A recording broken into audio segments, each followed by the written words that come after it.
L'émission Pixel vous est présentée par les produits Bliblablo de Net Plus avec Internet, mobile et TV.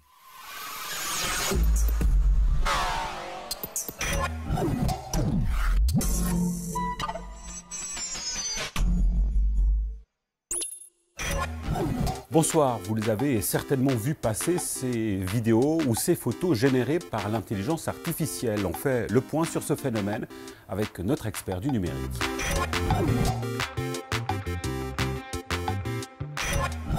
Bonsoir Stéphane.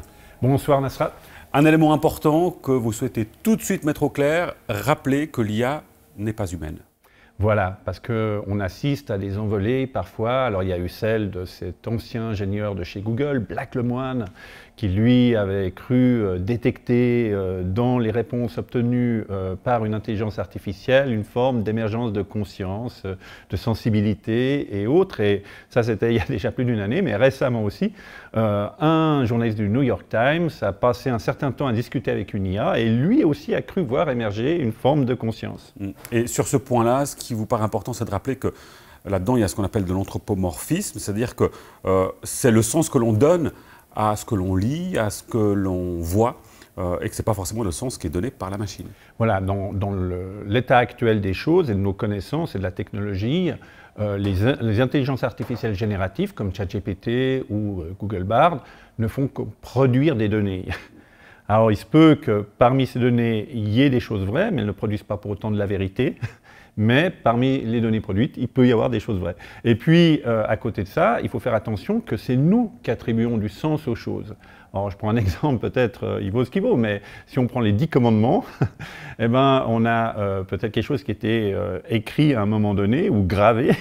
Et l'interprétation de ces contenus, de ces textes, en fait, ou de ces commandements, a varié à travers le temps, alors que les mots, eux, n'ont pas bougé.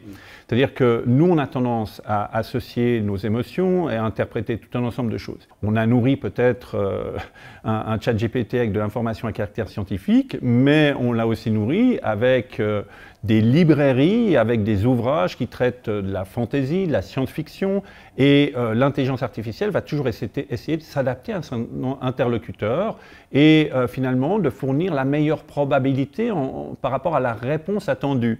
Donc si on va dans le sens un peu fantaisie, on aura des réponses qui vont correspondre à ça, ou science-fiction, de la même manière. Alors là, on parle de textes et de l'interprétation que l'on fait de ces textes.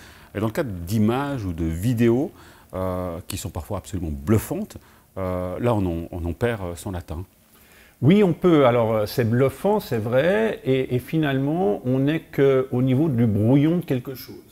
Ah oui, c'est dire alors ce qui nous attend, c'est encore pire. Bien sûr. Alors, et ce qui nous attend, ça va s'améliorer, finalement. On pourrait le voir autrement. La machine va s'améliorer. Voilà. C'est-à-dire qu'aujourd'hui, on nous dit, attention, regardez bien sur les images, les doigts sont assez mal faits. Sur les images génératives, ce ne sera pas le cas à l'avenir. Voilà, toutes les artefacts, il faut faire attention de ne pas prendre ces repères comme une vérité absolue, comme quelque chose qui ne va pas bouger dans le temps. Ce repère fonctionne aujourd'hui pour la version 5.1, je sais pas, d'une intelligence artificielle mid-journée ou autre, mais demain, dans 6 mois, peut-être que l'artefact sur lequel on se basait va être corrigé par l'intelligence artificielle. Il va de même pour les vidéos truquées, ce qu'on appelle l'hypertrucage ou le deepfake. Le deepfake, ce sont ces vidéos qui se font passer pour un Trump, par exemple, qui va faire un discours à Obama. Ce n'est pas eux qui parlent. On peut vous faire dire quelque chose en jouant sur vos micro-expressions grâce à l'intelligence artificielle. On peut remplacer la tête de quelqu'un par celle d'une autre personne sur son corps, etc. Bref, et tout ça s'améliore beaucoup. On arrive aujourd'hui des fois à détecter certaines choses, mais peu à peu, ça devient plus compliqué. Donc finalement, il faut changer un peu de paradigme en disant c'est pas là que je dois quelque part baser mon jugement pour définir s'il s'agit de quelque chose de vrai ou pas. Il y a des informations peut-être de contexte qu'il faut essayer d'explorer. Il faut prendre de la distance, se dire que quand ça touche mes émotions, déjà je dois avoir le réflexe de dire « oups, attention, il y a quelque chose où je dois prendre un peu de recul ».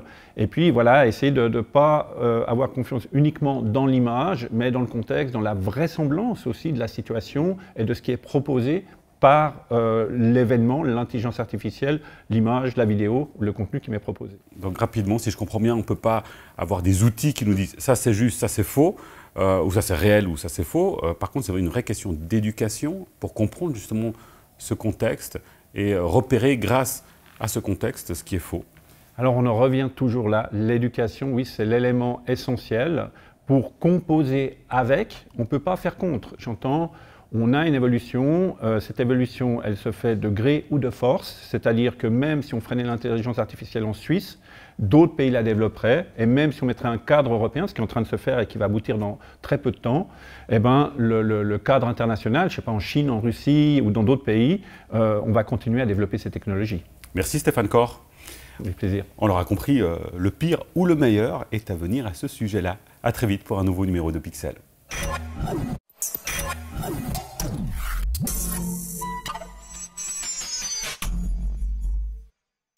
C'était l'émission Pixel qui vous a été présentée par les produits Bliblablo de Net Plus avec Internet, mobile et TV.